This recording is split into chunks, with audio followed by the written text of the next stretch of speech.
Welcome to Sleeping with Science. Tonight, we begin a gentle journey together, one that is meant to guide your thoughts into calm places, and perhaps, as the minutes pass, into rest. This recording is designed to help you drift into sleep, but there is no pressure if sleep does not arrive right away. It may come quickly, or it may take its time. Either way, you are in the right place. While you listen, you will gather quiet pieces of knowledge, like shells collected along a shoreline, and those pieces will remain with you whether you fall asleep soon or later. If you enjoy journeys like this, you might consider subscribing to the channel, so we can bring you more science told in this calm way, night after night. And now, let us begin. Our subject tonight is symbols. They are everywhere, yet often invisible in their familiarity. A symbol is not merely a mark on paper or a shape in space. It is a vessel that carries meaning beyond its surface. The simple outline of a circle can be geometry, art, or eternity, depending on the meaning we bring to it. A ring can be a band of metal, or it can be a symbol of commitment. The sun can be a blazing star of hydrogen and helium, or a daily symbol of time and renewal. To understand a symbol, we must see its threefold nature. First, there is the sign itself, the physical thing we can point to, like a painted shape, a sound, or a gesture.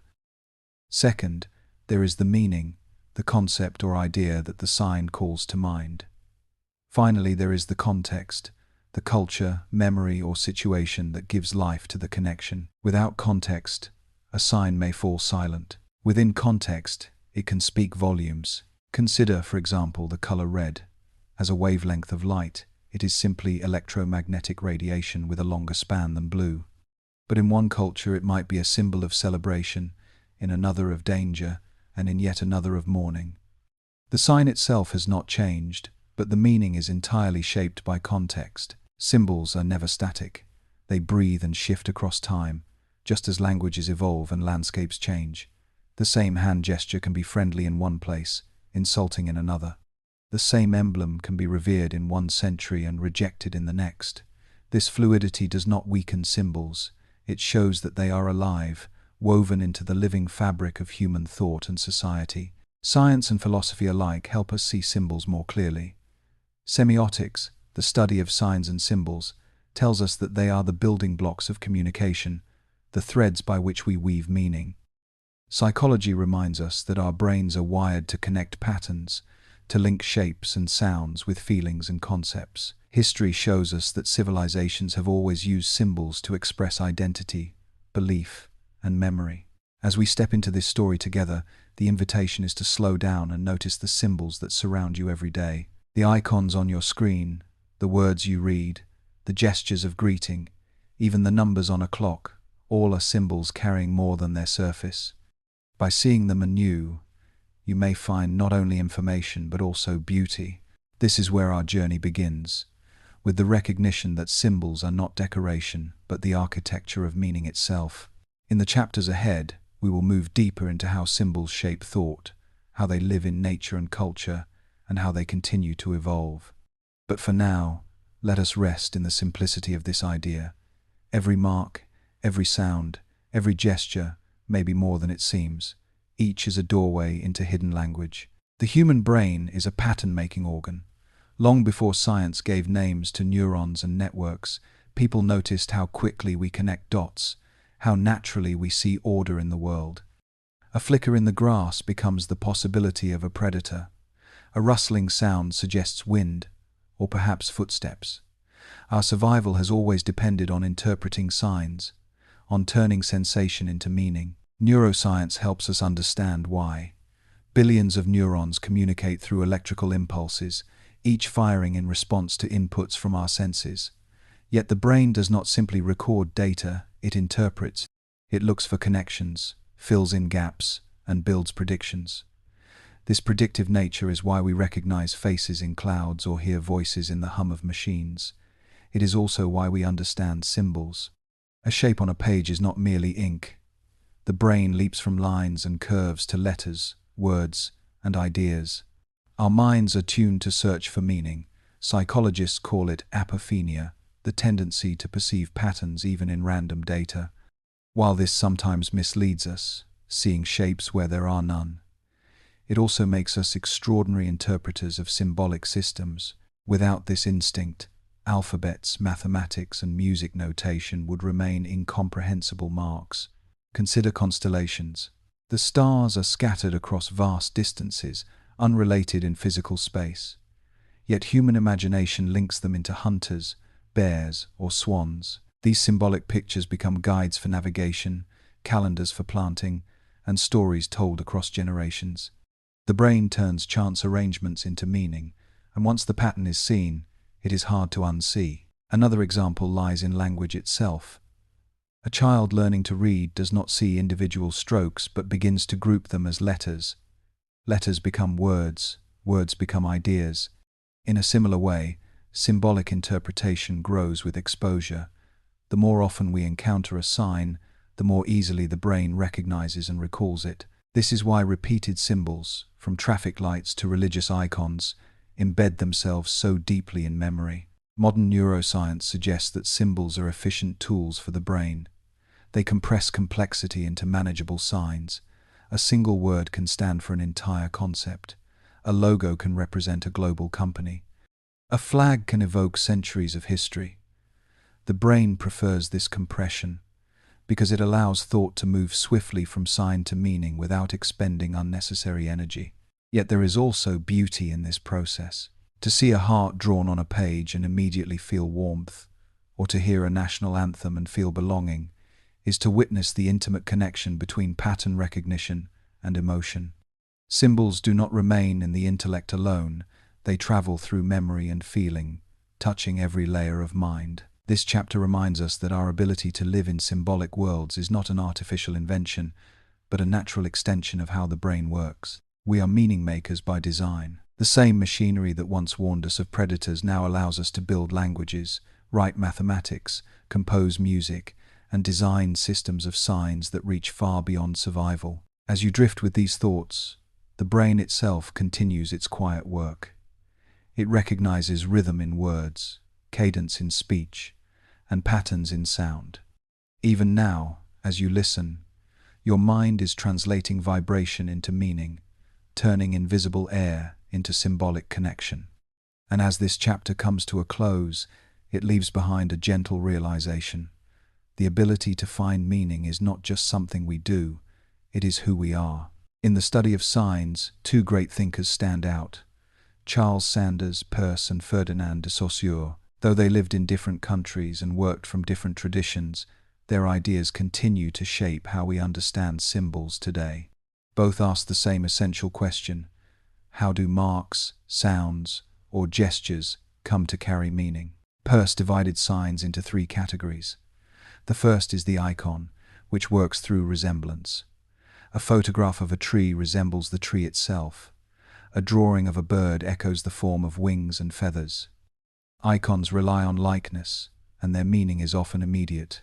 The second category is the index, which functions through direct connection. Smoke indicates fire, footprints indicate passage, a thermometer indicates temperature, indices point to causes or effects, and their meaning comes from association with reality. Finally, Peirce described the symbol, which works through convention rather than resemblance or direct link. Words are symbols, so are flags, numbers, and musical notes. They require shared agreement to function. Without that shared understanding, they appear as arbitrary marks. With agreement, they unlock entire worlds of meaning. While Peirce emphasized categories, Saussure focused on relationships. He described every sign as a combination of two elements: the signifier, the physical form, such as a sound or image, and the signified, the concept it represents. Together, they form a whole. But the connection is not natural, it is arbitrary. The word tree has no inherent bond to the tall plant with leaves. It works only because communities agree to link the sound and the image to the idea. Placed side by side, Peirce and Saussure reveal the complexity of signs. Peirce shows us that not all signs are arbitrary. Some resemble or connect directly. Saussure reminds us that even where resemblance is lacking, human convention can still create solid bridges between form and meaning. Both perspectives allow us to see symbols more clearly, as part of a spectrum of signs, not isolated phenomena. Examples help bring this to life. A painting of a horse is an icon. The tracks it leaves in the mud are an index. The letters of the word horse are a symbol. Each points in its own way, each relies on the brain's interpretive capacity, and each opens a different door into meaning. The importance of these theories extends beyond philosophy. Linguistics, art, communication, and even computer science all depend on understanding how signs operate. Every traffic signal, every emoji, every mathematical formula carries within it the dynamics described by Peirce and Saussure. Their frameworks help us see not only what a sign is, but also how it functions within the larger web of human understanding. When we slow down and reflect, the simple act of reading or listening becomes astonishing. You hear words spoken, and in an instant, your mind leaps from sound to meaning. No one taught you to connect smoke with fire. That is indexical reasoning. But you did have to learn that a certain word refers to a tree or a star. Symbols require teaching, memory, and repetition. As this chapter drifts to its close, the listener is left with a sense of quiet awe. Every mark, every sound, every gesture is part of a system. Some resemble what they signify, others point through connection, still others exist only by agreement. Together, they form the fabric of communication. And through this fabric, human beings weave their shared world of meaning. Across centuries and continents, certain symbolic patterns return again and again. These recurring images are called archetypes, symbols so deeply embedded in human imagination that they appear in myths, stories, and rituals worldwide. Psychologist Carl Jung suggested that archetypes spring from the collective unconscious, a shared layer of the human mind that generates familiar figures and themes. Whether or not we accept Jung's theory in full, the presence of archetypal symbols is undeniable. Consider the figure of the hero, from Hercules in ancient Greece to King Arthur in medieval Britain, to countless modern tales of chosen individuals who must face trials. The same symbolic structure repeats: a call to adventure, a journey through hardship, a final return transformed. These stories are not identical, yet they share an underlying pattern, as though human beings everywhere recognize the same symbolic need, the story of growth through struggle. Another universal archetype is the mother. In Egyptian mythology, Isis embodies protection and nurture. In Christianity, Mary represents compassion and devotion. In countless indigenous traditions, Earth itself is a mother figure. While the details differ, the symbolic image of the nurturing, life-giving figure is nearly universal. Water, too, carries archetypal weight. It represents cleansing, renewal, and passage in cultures as distant as India, where the Ganges is sacred, and Japan, where ritual washing purifies before prayer. Fire often symbolizes transformation, both creative and destructive. It brings warmth and illumination, yet it also consumes. These elemental symbols speak to deep human experiences of nature, turning the environment into a shared symbolic language. Dragons offer a striking example of divergence. In Western myth, dragons often represent chaos, danger, or greed, monsters to be slain by heroes. In Chinese tradition, however, dragons symbolize power, wisdom, and prosperity. The same creature carries opposite meanings, shaped by cultural context. Archetypes may be universal, but their interpretations are not fixed. They are lenses through which different societies express their own fears, hopes, and values. Anthropology adds another layer of understanding. Recurring symbols are not simply accidents of imagination. They grow from common human experiences. Birth, death, the rhythms of nature, the bond between parent and child, all are universal. Symbols arise from these shared experiences, and then they are carried into story, ritual, and art. Over time, they become archetypes, passed from one generation to the next. Even in dreams, archetypal figures appear.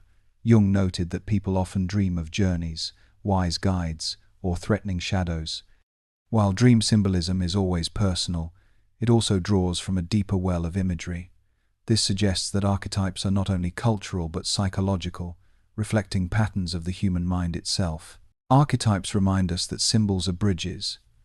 They link individuals to their culture, cultures to one another, and humanity as a whole to its own shared heritage. Recognizing them does not mean surrendering to myth or superstition. Rather, it allows us to appreciate the symbolic threads that connect us. As the chapter quiets, imagine the continuity of these patterns across time. Long before written history, humans gathered by firelight to tell stories of heroes, mothers, gods, and monsters. Today, we watch films or read novels that echo the same symbolic shapes. Archetypes are not relics of the past, they are ongoing companions of the human imagination. They remind us that while languages and customs differ, symbols weave us together in ways that transcend distance and centuries. Human thought often travels along pathways we cannot see. One of the most powerful of these is metaphor, a symbolic bridge that allows us to understand one thing in terms of another. A metaphor is not only a poetic flourish, it is a tool of cognition. By mapping one domain of experience onto another, it lets us grasp the abstract through the familiar. Everyday language reveals how deeply metaphors shape our lives. We say we are grasping an idea, though ideas have no physical form. We attack a problem as though it were an enemy, or invest time as though hours were currency. These are not decorative phrases, they structure the way we think. If time is money, then saving it, wasting it, or spending it all follow logically. Without noticing, we live by metaphors, turning symbolic associations into practical frameworks. Cognitive linguists George Lakoff and Mark Johnson famously argued that our conceptual system is fundamentally metaphorical. In their view, metaphors are not just figures of speech, but figures of thought. The metaphor, life is a journey, shapes how we imagine our own existence, full of paths, obstacles, milestones, and destinations. To change the metaphor is to change the story we tell about ourselves. Science itself depends on metaphor. Atoms are described as miniature solar systems, with electrons circling like planets. The structure of DNA is called a ladder or code. These images are not literal, but they allow scientists and laypeople alike to approach the unseen through symbolic form. Without such metaphors, the invisible world of molecules and forces would remain beyond imagination. Metaphor also extends into emotion. We speak of carrying weight when burdened by responsibility, or of feeling light when joyful. Spatial metaphors, up for happiness, down for sadness, pervade language across cultures. The body anchors the mind's symbolic map, turning physical sensations into shared vocabulary for feelings.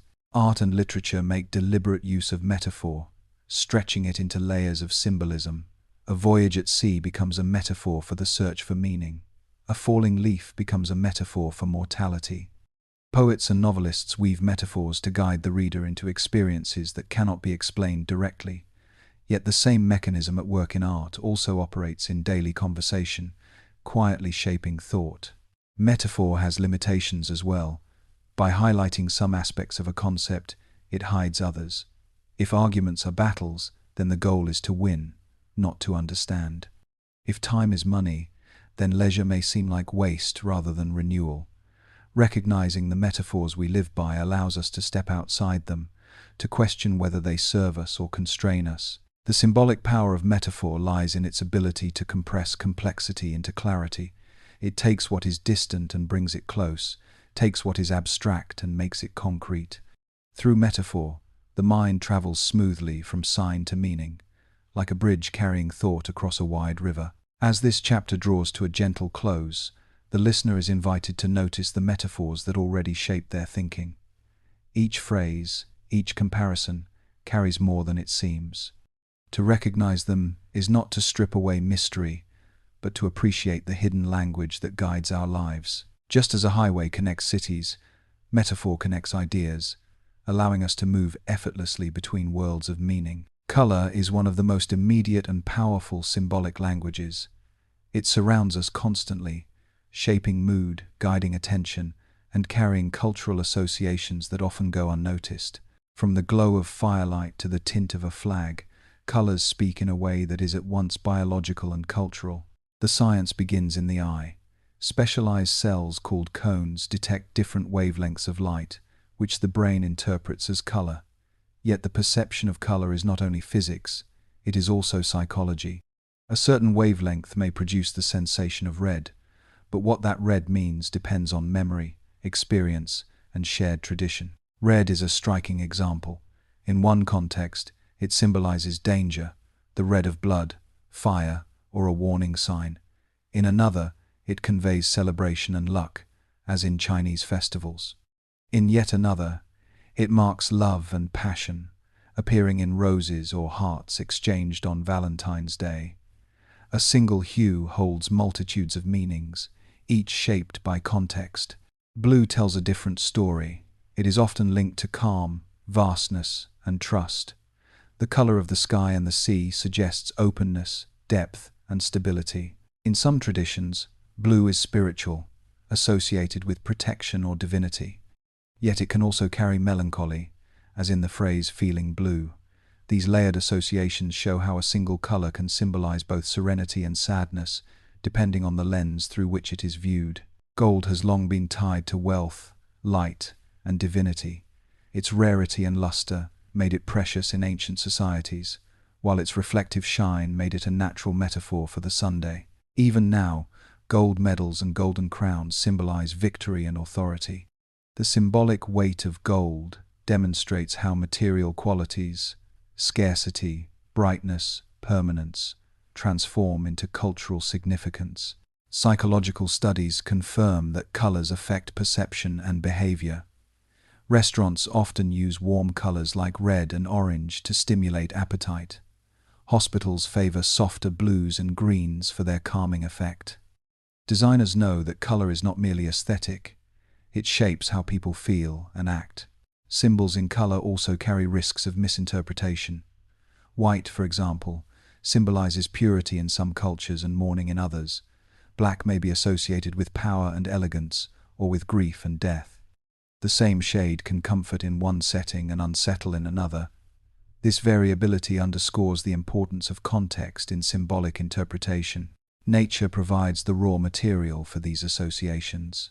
The redness of ripe fruit signals nourishment, the green of leaves signals growth, the darkness of storm clouds signals caution. These patterns, reinforced over countless generations, become the foundation for symbolic meaning. From there, culture expands them into art, ritual, and design. When we look closely, colors become a symbolic language as rich as words. They can whisper or shout, soothe or alarm, unify or divide. They work quickly, often bypassing conscious thought, reaching directly into memory and emotion. The journey through color reminds us that symbols are not abstract concepts floating above reality.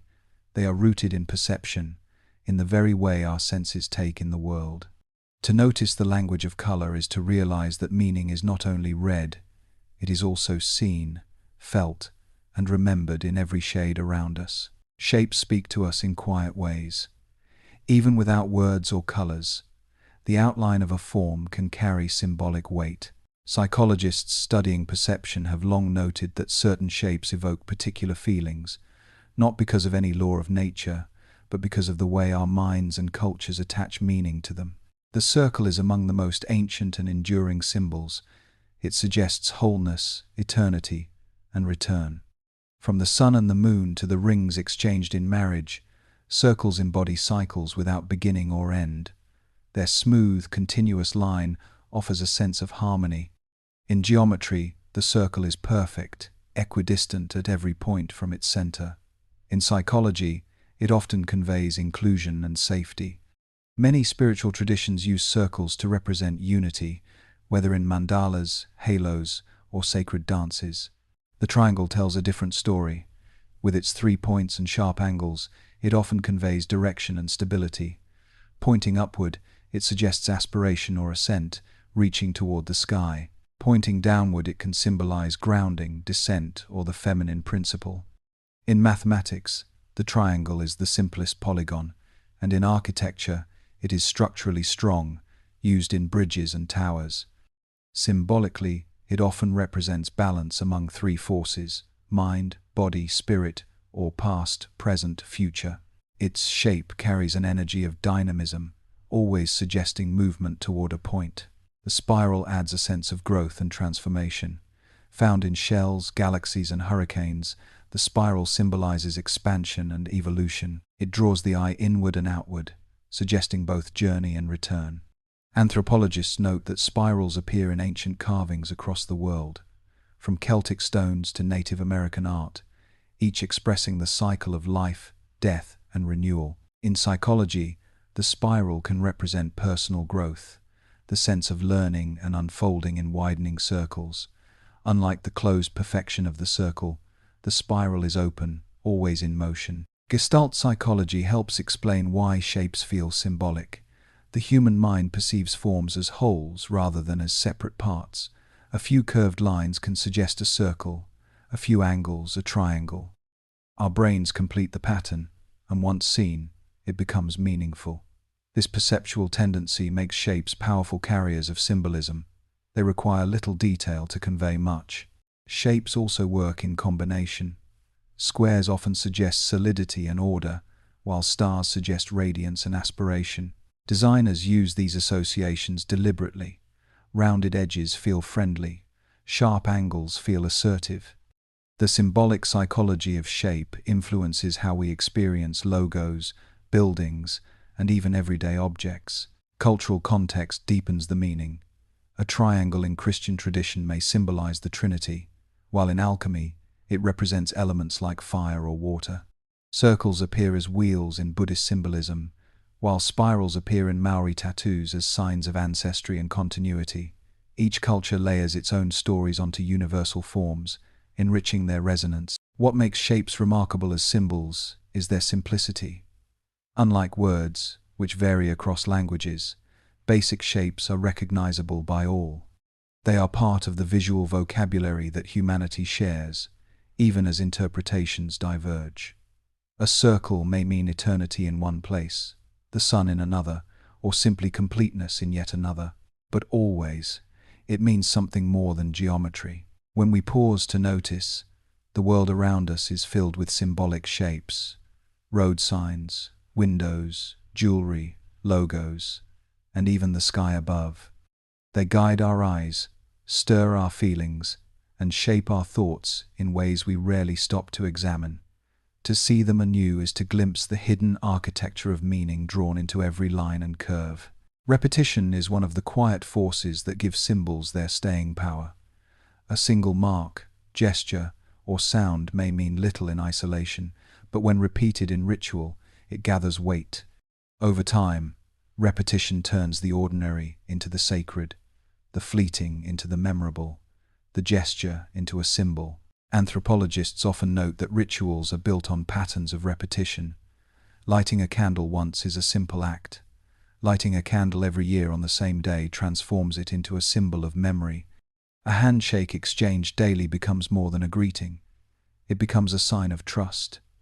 The power is not in the single act, but in its recurrence, in the rhythm it creates within human life. Neuroscience helps explain why repetition strengthens symbols. Each repeated action reinforces neural pathways, making the association more automatic. The more often a symbol is encountered, the more quickly the brain retrieves its meaning. This is why logos, slogans, and ceremonial objects gain power through exposure. Familiarity deepens recognition, and recognition carries emotional force. Religious traditions show this effect clearly. Chanting, kneeling, lighting incense, or wearing specific colors are all repetitive acts that build symbolic meaning. Yet the same principle operates in secular life. Singing a national anthem before a sports game, celebrating birthdays with candles on a cake, or even checking the same notification sound on a phone, all are rituals that turn repetition into meaning. Cultural anthropologist Clifford Geertz described rituals as models of meaning, showing people not only how to act, but how to interpret the world. Through repetition, symbols become anchors of identity. A flag becomes more than fabric when saluted day after day. A phrase becomes more than words when spoken at every wedding or graduation. The repetition fixes the symbol in memory and in feeling. Ritual repetition can also transform spaces. A room where prayers are spoken daily feels different from the same room used only for sleep. The repetition of symbolic acts inscribes meaning into the environment, so that even in silence, the space carries significance. But repetition does not always preserve meaning. It can also erode it. When repeated without reflection, symbols may become routine, their original resonance fading into habit. The challenge, both in tradition and in personal life, is to keep repetition alive with awareness. A repeated act gathers meaning only when it is received as meaningful. This principle extends into everyday habits. A morning cup of coffee can become a personal ritual, symbolizing transition from rest to work. An evening walk can symbolize closure to the day. Small acts, repeated regularly, gather symbolic power not because of grand design, but because of the rhythm they weave into life. Even science relies on repetition to fix symbols. Laboratory experiments depend on repeated trials to establish reliability. Mathematical formulas are reinforced by repetition in education until their symbols become second nature. The principle is universal. Repetition engraves symbols into mind, culture, and practice. As we reflect on repetition, it becomes clear that symbols do not stand still. They grow, deepen, and sometimes shift through use. To repeat is not merely to echo, it is to strengthen, to make meaning more real. The gestures we return to, the sounds we replay, the marks we recognize again and again, these are the threads that bind symbols to memory and memory to meaning. Not all symbols are seen. Many of the most powerful ones are heard or felt in their absence. Sound, like color and shape, carries meanings that reach far beyond the physical vibrations of air. A bell, a chant, a national anthem, or even the deliberate pause of silence can each act as a symbol, shaping how we experience time, memory, and connection. Science tells us that sound is produced when vibrations move through air, creating waves that the ear translates into signals for the brain. Yet what transforms sound into a symbol is not the vibration itself, but the meaning attached to it. The same bell that marks the passing of hours in one context may serve as a call to prayer in another. A single vibration becomes a shared message through interpretation. Throughout history, bells have been used symbolically. Church bells mark weddings, funerals, or moments of crisis. School bells signal transition from one activity to the next. Ships' bells mark the rhythm of life at sea. In each case, the physical sound carries a symbolic layer, reminding listeners not just of the hour but of the meaning of the moment. Silence holds equal power. A pause in a speech can symbolize reverence or anticipation. A moment of national silence after tragedy becomes a collective symbol of mourning. Even in personal conversations, silence may represent agreement, discomfort, or reflection. Absence itself becomes symbolic, shaping meaning as much as sound does. Music expands this symbolic language further. Notes on a scale are symbols that musicians read and transform into sound. Yet once performed, the music itself becomes symbolic. An anthem representing unity, a lullaby symbolizing safety, a march conveying determination. These associations are so deeply ingrained that a melody can evoke emotion instantly, even across cultures. Psychologists note that rhythm and repetition make sound particularly effective as a symbol. A drum beat repeated in ceremony can induce a sense of connection. A simple melody heard often can become an emotional trigger, instantly recalling moments or identities. Sound etches itself into memory, creating powerful symbolic anchors. Even in science, sound symbols play a role. The beeping of a medical monitor signals stability or alarm. The siren of an ambulance is a symbol of urgency, instantly recognized across nations. The click of a computer key or the chime of a notification are designed sounds, each symbolizing action completed or attention required. We respond not to the physical vibration, but to the symbolic message carried by it. Silence, too, deserves deeper reflection. In meditation traditions, silence symbolizes clarity and presence. In diplomacy, silence can symbolize restraint or unresolved tension. In nature, silence at dawn can symbolize renewal, while silence in a forest at night may symbolize caution. What is not said often carries as much symbolic weight as what is spoken. Taken together, sound and silence reveal the full spectrum of auditory symbolism. Vibrations in air and pauses in time both become messages shaped by human interpretation. They remind us that symbols are not confined to what we see. They live also in what we hear and in what we do not hear. Listening with this awareness, the world becomes rich with symbolic soundscapes, the hum of machines, the voices of loved ones, the distant call of birds, the quiet moments in between. Each carries meaning, whether immediate or layered, personal or cultural. Sound and silence are not empty phenomena. They are languages of their own, resonating quietly within the hidden language of symbols. Symbols are powerful guides to meaning, but they are not infallible. A gesture, color, or image that carries one significance in one culture may carry something entirely different in another. When context shifts, interpretation can falter. Misreadings remind us that symbols are not absolute truths, but agreements, and those agreements can be broken, misunderstood, or reshaped. Consider gestures.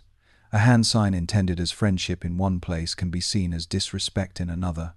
The raised hand, the nod of the head, even the act of pointing, these vary widely across societies.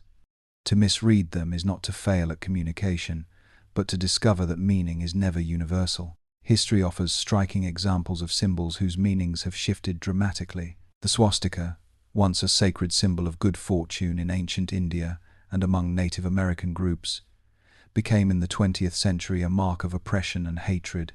Its form did not change, but its context did, and with it, the entire field of meaning. This transformation illustrates both the fragility and the resilience of symbols. They can be remade, but never entirely separated from their pasts. Even colors can deceive. White symbolizes purity and new beginnings in some societies, but in others it is the color of mourning and death. Black may suggest elegance in one context and despair in another. Travelers encountering these differences often realize that meaning cannot be assumed, it must be learned. Technology brings its own challenges. Emojis, designed to simplify digital expression, often carry unintended interpretations. A gesture meant to symbolize celebration may be read as prayer. A smiley may appear sarcastic depending on cultural norms. Symbols move faster than ever in the digital world, and with speed comes the risk of misalignment. Misreadings can also occur when symbols become overly familiar. A logo seen daily may lose its original resonance, reduced to habit rather than recognition. Rituals repeated without awareness may turn hollow, their symbolic weight forgotten. In these cases, the deception lies not in misunderstanding across cultures, but in the fading of meaning within one's own. Psychology sheds light on why misreadings occur. Our minds rely on heuristics, mental shortcuts that help interpret signs quickly. These shortcuts work well in familiar environments but can mislead us in new ones. A symbol we assume to be universal may not be, and our expectation becomes the source of error. Yet misreadings are not always failures. They often reveal the richness of symbolic systems. When a traveler learns that a gesture carries different weight abroad, they also learn something about the culture that interprets it. When a historical symbol changes meaning, it shows how societies evolve. Even misunderstandings can become opportunities for deeper reflection on how meaning is constructed. The very possibility of deception reminds us that symbols are alive.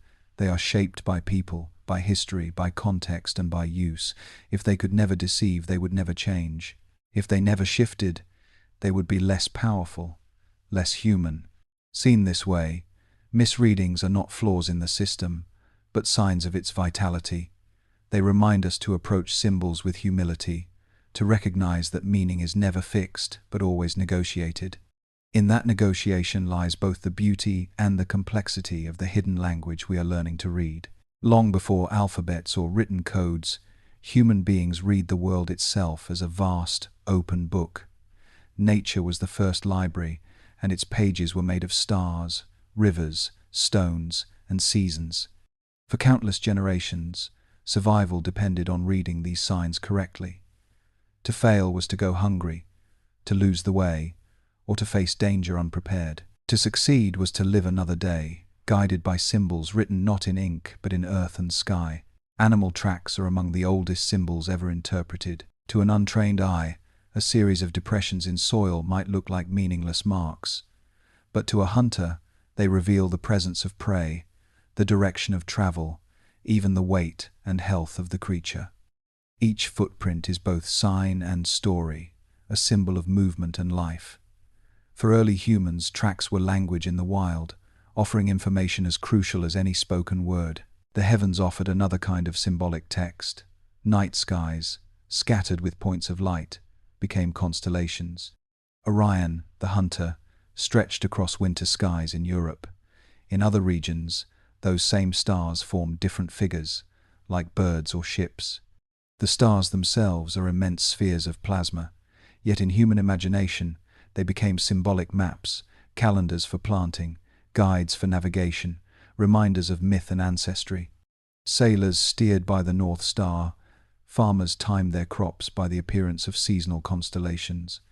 The sky became not only a spectacle but a system of symbols, carrying meaning across generations. Seasons too were read symbolically. The budding of trees signaled spring and renewal.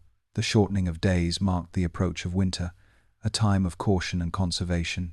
Festivals grew out of these cycles, turning natural rhythms into symbolic events. Harvest feasts, solstice rituals, equinox celebrations. The repetition of the seasons, year after year, gave people a sense of rhythm and return. Nature itself seemed to speak in symbols, assuring that endings were also beginnings. Anthropology reveals how cultures around the world turned natural patterns into myth and story. The rising sun symbolized rebirth. Rivers represented journeys. Mountains stood for strength or thresholds between earth and sky.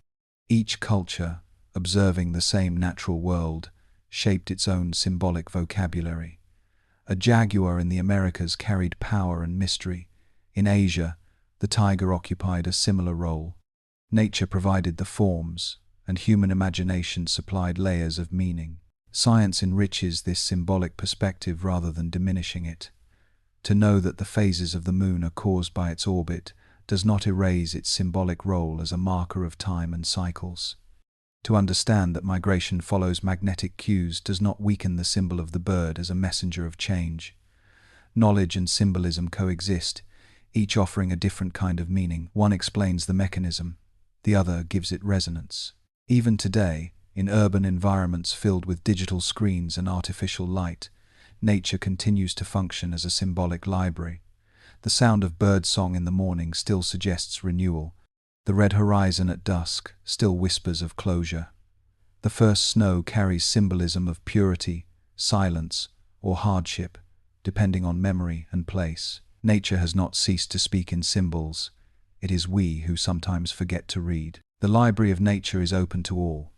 It requires no membership, no written language, only attention. To look at the stars with awareness, to notice the tracks on a path, to feel the rhythm of seasons, these are acts of reading a book far older than any written by human hands. Each sign points both to practical knowledge and to deeper layers of meaning, joining survival with imagination. The symbols of nature remind us that before pens and paper, humanity already lived in a world saturated with meaning. To walk through a forest, to gaze at the sky, or to stand by a river is to step into that library again, where every mark, every sound, every cycle is both fact and symbol, waiting quietly to be read. When people sought to explain the mysteries of existence, life, death, love, loss, thunder in the skies, and the turning of the seasons, they turned not first to scientific formulas but to story. Religion and myth offered symbolic frameworks that shaped not only belief but also identity, community, and memory. To study these traditions is not necessarily to share the faith behind them, but to recognize the symbolic richness they hold. Myths often transform natural phenomena into stories of gods, heroes, and spirits. A lightning strike becomes the weapon of Zeus in Greek tradition, Thor's hammer in Norse mythology, or the voice of a storm deity in countless cultures. Fire in the heavens is not just fire, it is a symbol of power, anger, or divine will. Through myth, the unpredictable becomes meaningful, the overwhelming becomes narratively ordered. Religious traditions make deep use of symbols to convey the ineffable. The serpent in the Garden of Eden represents temptation and knowledge. The lotus in Buddhism symbolizes enlightenment, rising pure from the mud, and the thunderbolt in Hinduism embodies both destruction and creation. Each symbol functions on multiple levels, as image, as metaphor, as teaching device. The power lies not in the literal object, but in the layers of meaning attached to it. Anthropologists studying mythology find common threads across cultures. Water is one of the most enduring symbols, often associated with life, cleansing, and renewal. In the Christian tradition, baptism in water marks spiritual rebirth. In Hinduism, immersion in the Ganges is believed to purify the soul. In countless indigenous traditions, rivers and lakes are living beings, symbols of continuity and relationship. The shared symbolism of water reflects humanity's dependence on it and our reverence for its renewing power. Mountains often carry another universal symbolism. Because they rise above the earth, they become thresholds between the human and the divine. In Greek mythology, the gods lived on Mount Olympus. In Tibetan Buddhism, Mount Kailash is sacred. For the Lakota, the Black Hills hold spiritual meaning. Though the stories differ, the symbolic resonance is strikingly similar. Mountains are places of vision, trial, and encounter with what is greater than ourselves. The role of ritual in religion deepens these symbolic layers. Lighting a candle, chanting a prayer, bowing, fasting, each act is symbolic, linking the physical body to an unseen meaning. Ritual makes belief tangible, allowing symbols to be lived rather than simply imagined. A ritual performed together becomes a shared symbol, binding community through common acts of meaning. Myth is not limited to the distant past. Even in modern life, stories carry mythic structure. Films, novels, and cultural narratives echo archetypal patterns. The hero's journey, the fall from grace, the redemption through sacrifice. These are secular myths, yet their power derives from the same symbolic roots that shaped ancient traditions. The persistence of these themes shows that human beings continue to need symbolic frameworks for understanding existence. Science does not erase the power of these symbols. To know the physics of lightning does not cancel its symbolic role as a mark of divine presence in story. To understand geology does not strip away the mountain's symbolic role as a place of ascent. Knowledge and symbolism address different dimensions of meaning. One explains mechanisms, the other offers resonance and guidance. When studied with care, religious and mythic symbols reveal not only cultural variety but also shared humanity. They show how people across the world, separated by geography and language, reached for symbols to express awe, fear, and hope. They remind us that symbolic thought is not optional, it is foundational. Reading these stories without dogma allows us to appreciate their depth without demanding belief. They are part of the collective record of humanity's attempt to interpret existence, to turn the unknown into narrative, to make the infinite personal. In them, symbols flourish as bridges between the seen and the unseen, between the human and the divine, between the questions we ask and the meanings we live by. The history of human expression can be read as a history of symbols. Long before writing systems emerged, images on walls, carved figures, and painted designs carried meaning across generations. Art has always been more than decoration. It has been a symbolic language, telling stories, shaping identities, and transmitting knowledge. The earliest surviving cave paintings, some over 30,000 years old, reveal this symbolic impulse. The animals depicted in places like Lascaux in France or Chauvet in Spain are not simple sketches of food sources. They are layered with symbolic meaning, perhaps rituals to influence the hunt, prayers of gratitude, or records of myth. The act of painting itself, deep within dark caves, suggests a sacred or symbolic function. These images stand as evidence that humans, even in prehistory, were symbol makers. Symbols in art evolved alongside civilizations. Egyptian hieroglyphs combined pictorial art with written communication, their images serving simultaneously as words and sacred symbols. Medieval Christian art was saturated with symbolic references, the lamb representing sacrifice, the dove representing peace, or the Holy Spirit, the halo representing sanctity. In Islamic art, geometric patterns symbolize divine order, while in Hindu sculpture, each deity carried symbolic objects representing attributes like wisdom, protection, or destruction. Art across cultures became a symbolic vocabulary, guiding interpretation through shared imagery. Modern art continues this symbolic lineage, though often in subtler forms. Picasso's dove, drawn with simplicity, became an international symbol of peace. The Surrealists painted dreamscapes filled with symbols of the unconscious, melting clocks for distorted time, endless staircases for confusion. Contemporary art installations often employ symbols to challenge social norms or provoke reflection. The canvas, sculpture, or performance is never only physical, it is symbolic space. Logos represent a concentrated form of symbolic art in today's world. A logo condenses identity into a single image. The golden arches of a fast food chain, the bitten apple of a technology company, the swoosh of a sports brand, each is instantly recognizable, carrying associations built through repetition, design, and cultural reinforcement. Logos are not mere marks, they are symbols of trust, aspiration, or lifestyle. Psychology explains why logos work.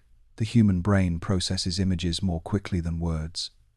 A simple, distinctive shape can be recognized in a fraction of a second, triggering memory and emotion. This rapid recognition is why logos are so powerful in commerce. They bypass analysis and reach directly into association and feeling. A well-designed logo is a symbolic shortcut to identity. The design of logos often draws on ancient symbolic principles. Circles convey inclusiveness and trust. Triangles suggest energy and progress. Colors carry their own symbolic weight, as explored in the study of color. Every detail is chosen not only for aesthetic appeal but for symbolic resonance. Designers know that people respond not only to the visual form but to the meanings encoded within it. The symbolic power of art and logos also lies in their ability to unify groups. A flag painted on a wall can unite strangers through shared identity. A logo on clothing can create a sense of belonging to a brand's community. These symbols become badges of connection, signs of participation in something larger than the individual. At times, symbols in art and logos also divide. A symbol associated with one group may alienate another. Graffiti, for example, can be interpreted as art or vandalism depending on perspective. A corporate logo may symbolize trust to some and exploitation to others. Symbolism is rarely neutral. It always carries context and interpretation. Art and logos, ancient and modern, reveal humanity's persistent need to condense meaning into visible form. From the handprint on a cave wall to the icon on a smartphone screen, each mark is a message. They demonstrate that while materials and technologies change, the symbolic impulse remains. To create art or a logo is to enter into the hidden language of symbols, speaking across time, across cultures, and across the boundaries of silence. Writing is one of the most transformative symbolic systems ever created. With the invention of alphabets and scripts, human beings gained the ability to preserve ideas across distance and time. Every written word is a symbol, a mark on a page or screen that carries meaning only because communities agree on its interpretation. Early writing systems reveal this transition from image to symbol. In Mesopotamia, cuneiform began as simple impressions on clay tablets, representing goods like grain or livestock. Over centuries, these impressions became abstract signs, no longer resembling the objects they once marked. Egyptian hieroglyphs blended imagery and phonetic symbols, creating a complex system that was both picture and sound. In China, characters evolved as stylized depictions of concepts, still hinting at their pictorial origins but functioning as a highly abstract code. The alphabet represents a further refinement, reducing language into a small set of symbols representing sounds. With just a few dozen letters, nearly infinite combinations of words and meanings can be created. This symbolic compression democratized communication, making writing more accessible and flexible. Where once symbols were tied to objects or ideas, alphabets allowed language itself to be captured. Language continues to evolve, and today we see new symbolic systems emerging in digital communication. Emoji, tiny images of faces, gestures, and objects, are the modern heirs of pictorial symbols. A smiling face communicates friendliness, a heart conveys affection, and a flame may suggest energy or approval. These micro-symbols are not trivial. They are a response to the need for emotional nuance in text-based communication. Where alphabets capture sound, emoji capture tone. The symbolic efficiency of emoji mirrors that of ancient pictograms. A single symbol can replace entire phrases, saving time while adding expressive layers. Yet, as with all symbols, context matters. A gesture or face may be interpreted differently across cultures. What seems playful in one region may appear confusing or even offensive in another. The global spread of emoji highlights both the unifying and the complicating power of symbols. Psycholinguists observe that written language engages both visual and auditory processing in the brain. When we read a word, we often hear its sound internally. When we see an emoji, however, the interpretation bypasses sound and moves directly to meaning. The brain treats these images as direct cues to emotion or concept, echoing the immediacy of prehistoric pictograms. Digital symbols also evolve rapidly. New emoji are added each year, reflecting shifts in culture, symbols for new technologies, new foods, new forms of identity and inclusion. This adaptability demonstrates how symbols are living systems, constantly reshaped to reflect human life. Just as ancient scribes expanded their scripts, today's designers expand digital lexicons. Language itself is filled with symbolic layering. Idioms and metaphors transform ordinary words into symbolic expressions. To break the ice or see the light is to use language symbolically, relying on shared understanding rather than literal meaning. In this sense, every sentence we speak is saturated with symbols, whether in the form of letters, words, or phrases. The coexistence of alphabets and emoji illustrates the flexibility of human communication. We use symbols to capture sound, to transmit meaning, and to convey emotion. The same device in your hand may hold ancient letters descended from Phoenician traders and digital icons designed just years ago. Together, they form a symbolic tapestry that links past and present. To see language and emoji as symbols is to realize that communication has always been a layering of marks and meanings. From clay tablets to smartphones, from carved letters to glowing screens, each system carries humanity's ongoing effort to express thought. The hidden language of symbols lives not only in art, myth, or ritual, but also in every text we send, every word we write, every image we share. Among all symbolic systems humanity has developed, mathematics is one of the most astonishing. With a small set of signs and rules, it allows us to describe patterns in nature, calculate the motion of planets, predict the flow of rivers, and design the technologies that shape modern life. What begins as abstract marks on a page becomes a language capable of unlocking the structure of the universe. The earliest mathematical symbols were simple tallies. Archaeologists have found bones and stones marked with notches, each notch representing a quantity. These were more than scratches. They were signs of memory, ways to keep track of days, livestock, or trade. Over time, these notches evolved into numerals, symbolic marks that stood not for physical objects but for the concept of number itself. Different cultures developed distinct number systems. The Babylonians used a base 60 system, which still influences how we divide time into minutes and seconds. The Romans carved numerals into stone, while in India, a more flexible system of digits emerged, later carried to Europe as Arabic numerals. Each system relied on symbols whose meaning had to be learned, but once shared, they allowed communication of quantities across distances and generations. Mathematical symbols go beyond numbers. Words like plus, minus, and equals embody abstract relationships. They are not objects in the world, but instructions for thought. To say 2 plus 2 equals 4 is to move through a chain of symbols that represent an idea more precise than any single picture could capture. Logic, too, relies on symbolic connectors and or, if, then. These words build structures of reasoning, allowing us to test truth and explore possibility. One of the strengths of mathematics lies in its universality. A circle drawn in one culture and a circle drawn in another are recognized as the same shape. The symbolic equations describing gravity or electromagnetism can be understood by scientists anywhere, regardless of language. This shared symbolic framework makes science possible as a collective human endeavor. The history of science is filled with moments when new symbols transformed understanding. The invention of zero in India gave mathematicians the power to represent nothingness as something, a symbol for absence that made new calculations possible. The development of algebra allowed letters to stand for unknowns, transforming mathematics into a symbolic playground of possibilities. Calculus introduced symbols for change and motion, enabling precise description of movement across time. Each innovation was as much symbolic as it was conceptual.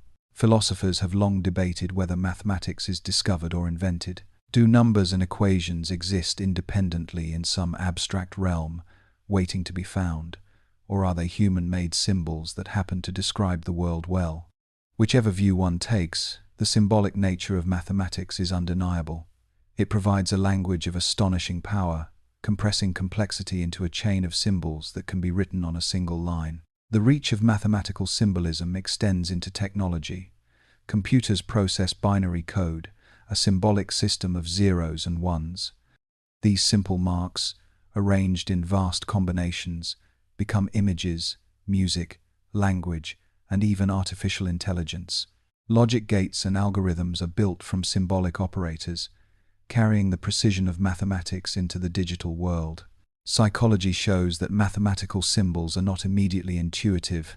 Children must learn them through practice, repeating until the symbols become second nature. Once learned, they function almost automatically. Seeing the word equals triggers recognition of balance, just as seeing a familiar word in language triggers recognition of meaning. The brain, trained by repetition, turns abstract marks into a fluent, symbolic system. Mathematics reminds us that symbols can build entire worlds of thought. They allow us not only to record what we see, but also to imagine what we cannot. Equations describe black holes, particle interactions, or hypothetical universes, phenomena no human eye can observe directly. In this sense, mathematics is more than a tool. It is a symbolic lens through which we explore reality itself. The hidden language of symbols reaches one of its most elegant expressions in mathematics and logic. With signs as small as a word for plus or equals, humanity has created a symbolic structure vast enough to describe galaxies and subtle enough to capture the rhythm of a heartbeat. Each symbol is a key, and together they unlock the architecture of the cosmos. In every laboratory, hospital, factory, and street corner, symbols quietly ensure that knowledge can be shared and safety maintained. These are not symbols of myth or art, but of precision and survival. Units, pictograms, and warning signs form a symbolic system designed to cross languages, cultures, and even generations. They remind us that symbols are not only poetic, they are practical, carrying messages that can save lives. Measurement is one of the oldest symbolic systems in science. The meter, the kilogram, and the second are more than units. They are symbols of standardization. Each represents a shared agreement about how the physical world is to be described. Without them, one scientist's experiment could not be compared to another's. One engineer's design could not be replicated by another. Units are the symbolic glue that holds scientific collaboration together. The story of standardization is a fascinating one. Ancient civilizations used body parts to measure length, the foot, the cubit, the span. These measures varied from place to place, making trade and construction unreliable. Over centuries, societies moved toward more consistent standards, culminating in the modern international system of units. Now, a second is defined by the vibration of a cesium atom, a meter by the distance light travels in a fraction of that second. These definitions are symbols as much as measurements, linking human agreement to natural constants. Pictograms offer another symbolic layer.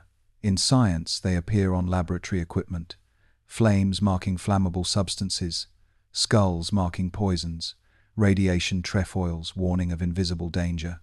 These small images condense complex risks into instant recognition. They are designed with clarity in mind, avoiding words that might confuse across languages. A triangle with an exclamation mark, for example, universally signals caution. Safety symbols extend beyond laboratories. On roads, octagonal red signs symbolize stopping, triangles symbolize yield, and circles with slashes symbolize prohibition. These symbols are read by millions every day, often at high speed, and their success lies in their ability to communicate instantly, without translation. The human brain recognizes shape and color faster than text, making symbolic design a matter of life and death. Psychology explains why these signs are effective. High contrast colors like red and yellow grab attention quickly. Simple shapes reduce confusion. Repetition in public spaces reinforces memory, so that when the moment of decision comes, whether to stop, slow down, or turn, interpretation is automatic. Symbols work by bypassing conscious analysis and triggering immediate recognition. Yet symbols in safety are not foolproof.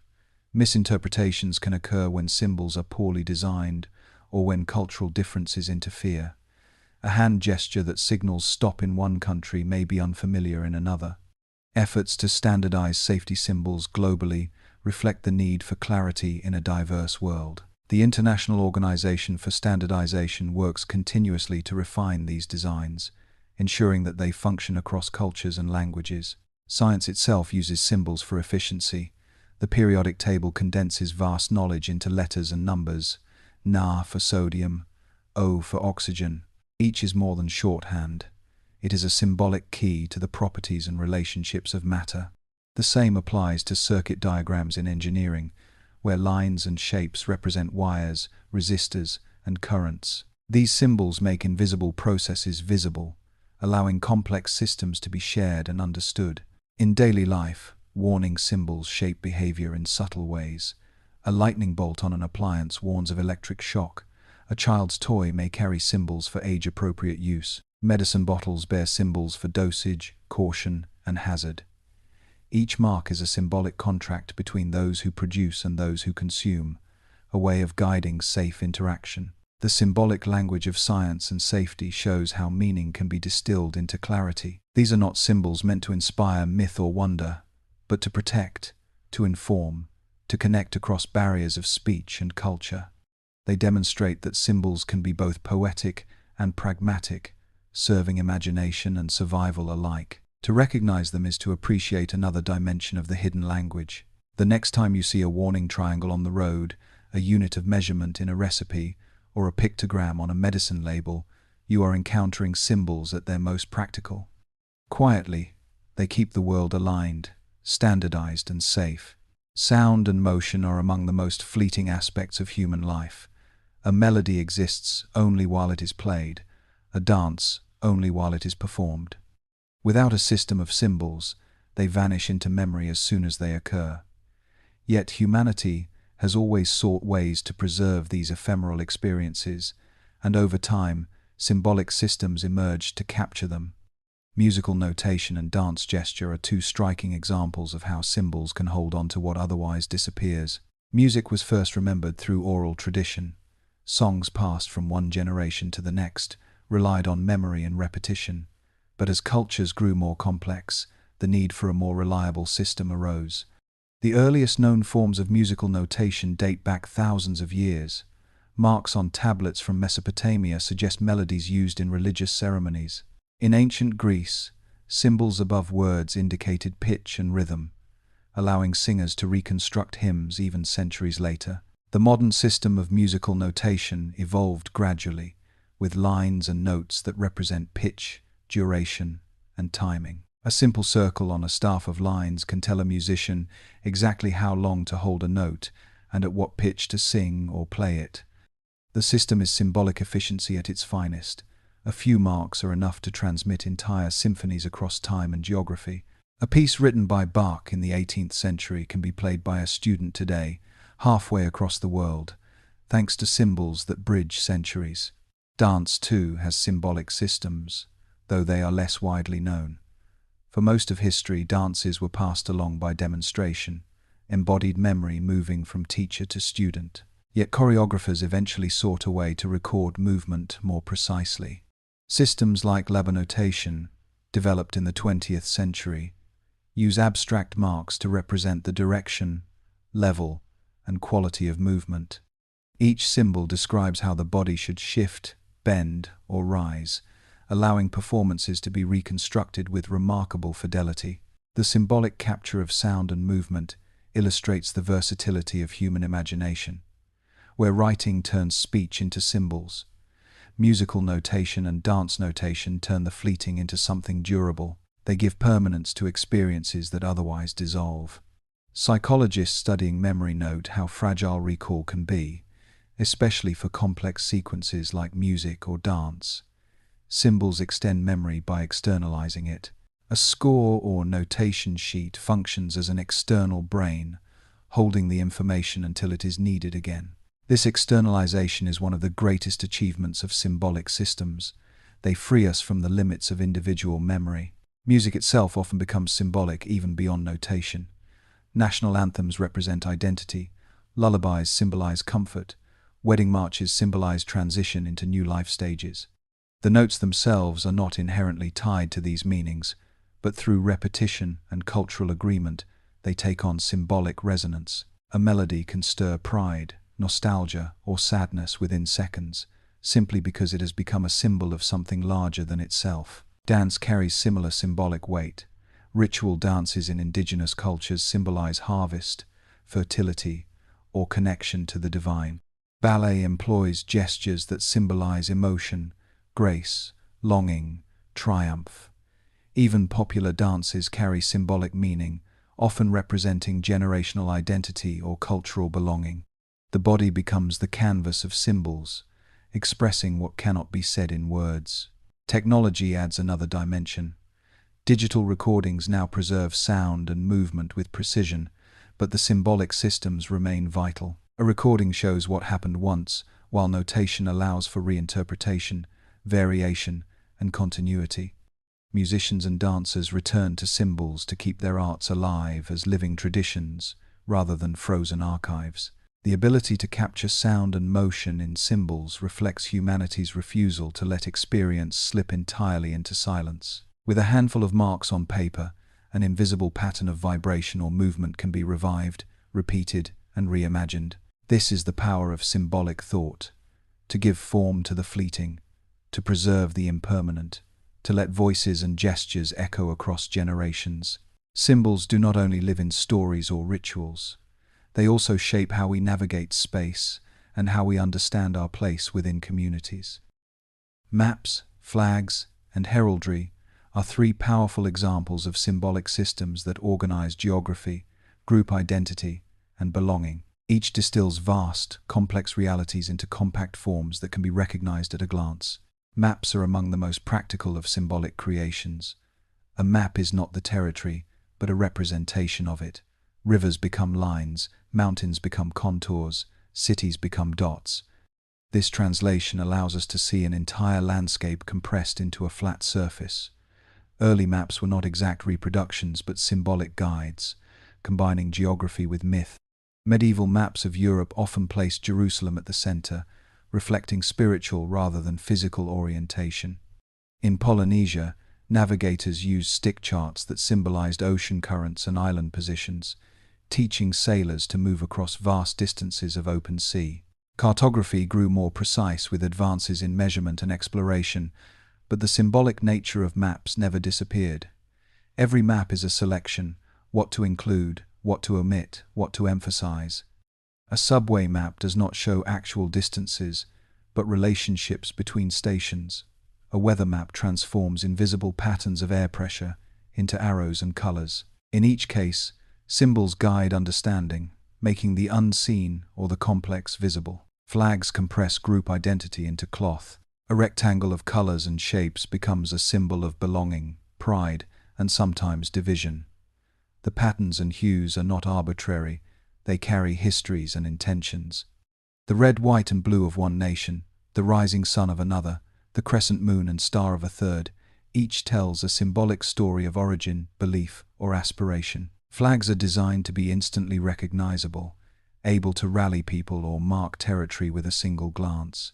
The psychology of flags lies in their repetition and visibility. Flown at ceremonies, displayed on uniforms, or raised in public spaces, they reinforce identity through constant presence. For many, a flag becomes an emotional symbol, stirring pride or unity. Yet flags can also divide, symbolizing exclusion or conflict when identities clash. Their symbolic power is double-edged, capable of uniting and separating with equal intensity. Heraldry offers a more personal form of symbolic identity. In medieval Europe, coats of arms used colors, animals, and shapes to represent families, clans, or individuals. A lion might symbolize courage, an eagle vigilance, a shield protection. Heraldic symbols allowed recognition on battlefields and in courts, where literacy was rare but visual symbols spoke loudly. Each emblem was carefully chosen, carrying meaning for those who bore it and for those who saw it. Even today, heraldic traditions persist in universities, cities, and organizations. Logos often echo heraldic principles, using animals, shields, or geometric forms to suggest continuity, trust, or tradition. The symbolic legacy of heraldry shows how humans seek to represent identity visually, condensing lineage or affiliation into a compact, repeatable sign. Maps, flags, and heraldry all demonstrate the symbolic compression of vast realities. A map condenses the world into lines and colors. A flag condenses history and aspiration into cloth. A coat of arms condenses family or group identity into shapes and creatures. Each allows meaning to travel quickly, carried in signs that the mind interprets almost instantly. These systems also remind us of the power of perspective. A map emphasizes some features and ignores others. A flag highlights unity but may silence diversity. A heraldic emblem celebrates one lineage while excluding others. Symbols guide, but they also frame, shaping what is seen and what is not. To look at a map, a flag, or a crest is to look at a symbol that both reveals and conceals. It shows enough to orient, to inspire, to unite, yet always leaves more beneath the surface. In this way, these symbols become part of the hidden language we inhabit every day, guiding our steps, reminding us of who we are, and placing us within the larger patterns of space and society.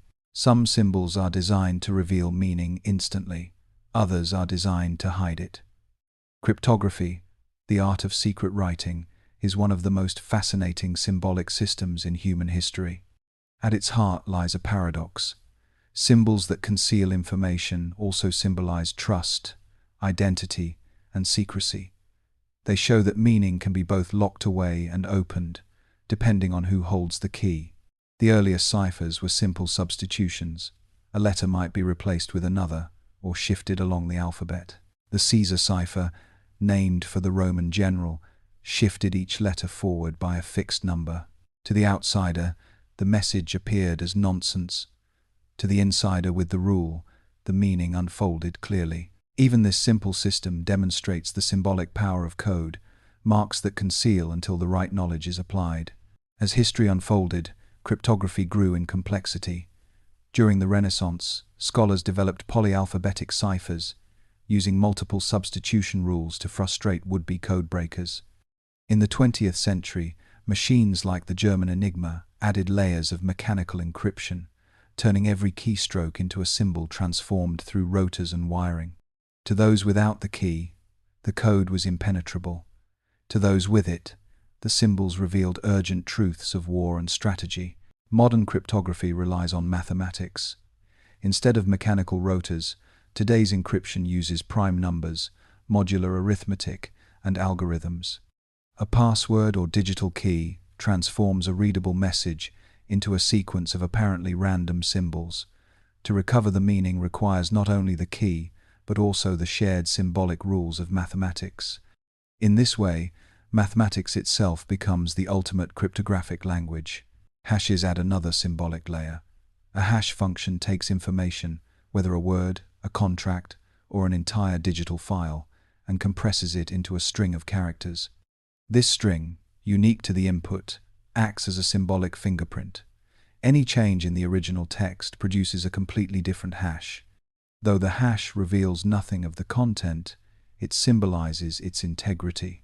To see the hash match is to know the message is authentic. Cryptographic symbols carry social meaning beyond mathematics. They represent trust between people who may never meet face to face. A digital signature symbolizes authorship and responsibility. An encrypted conversation symbolizes privacy, a hidden room in the open architecture of the internet. Keys, whether physical or digital, symbolize access and ownership. Locks symbolize protection and secrecy. Even the language of cryptography is symbolic. Terms like black box, handshake, or zero knowledge use metaphors to explain abstract processes. These metaphors become symbols in their own right, guiding understanding for experts and lay people alike. The psychology of secrecy adds depth to this symbolism. To hold a secret is to hold power.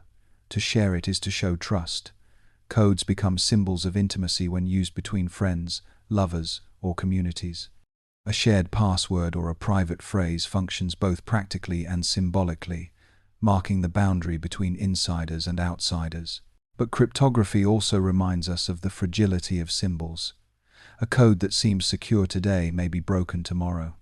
The history of cryptography is a history of contest, symbol makers, and symbol breakers, locked in a perpetual dance. Each breakthrough in concealment invites a breakthrough in discovery. The cycle continues, reminding us that symbols of secrecy are never final. In the digital age, cryptographic symbols surround us constantly. Every time a padlock icon appears on a browser, it symbolizes encryption protecting a connection. Every time a cryptocurrency transaction occurs, it relies on symbolic hashes to secure and verify data. These marks are invisible to most users, but their symbolic function is essential. Without them, digital trust would collapse. To see cryptography as part of the hidden language of symbols is to recognize that meaning does not always want to be seen. Sometimes, the power of a symbol lies in its concealment, in the door it closes as much as the one it opens. Keys and locks, codes and ciphers, they are symbols of secrecy, symbols of trust, and symbols of the enduring human desire to control who sees the truth. Every time we pick up a phone, open a laptop, or tap a screen, we step into a landscape of symbols. Digital interfaces are built from icons, buttons, and cues that guide us through complex systems with ease. The envelope that signals a message, the triangle that signals play, the magnifying glass that signals search, each is a small symbol carrying immense significance. Without these, our digital world would be nearly impossible to navigate. The roots of interface symbols lie in skeuomorphism, the design practice of imitating familiar objects. Early computer programs used images of folders to represent storage, trash bins to represent deletion, and floppy disks to represent saving. None of these icons are literally present inside the machine, but the symbols provide a bridge from the physical world to the digital one. They let users recognize meaning instantly, even without technical knowledge. Affordances add another layer. An affordance is a design element that suggests its use. A button appears raised, suggesting it can be pressed. A slider suggests it can be moved. These cues are symbolic instructions embedded into form.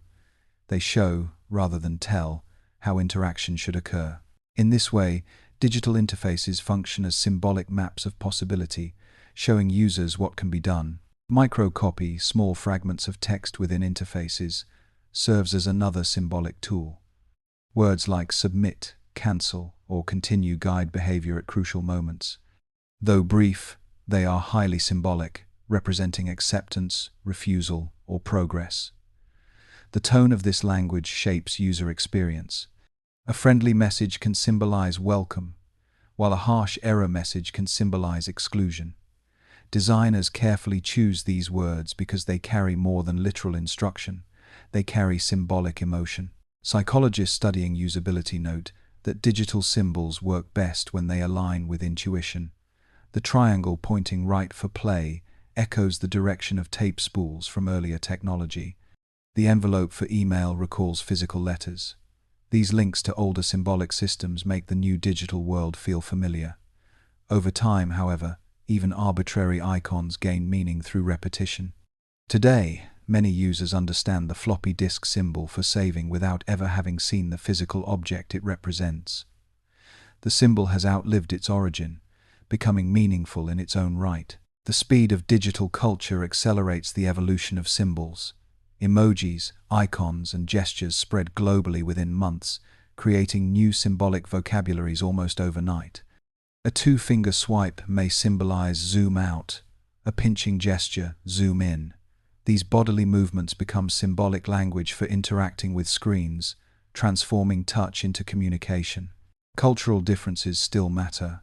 In some countries, a checkmark symbolizes approval, while in others, it signals completion without value judgment.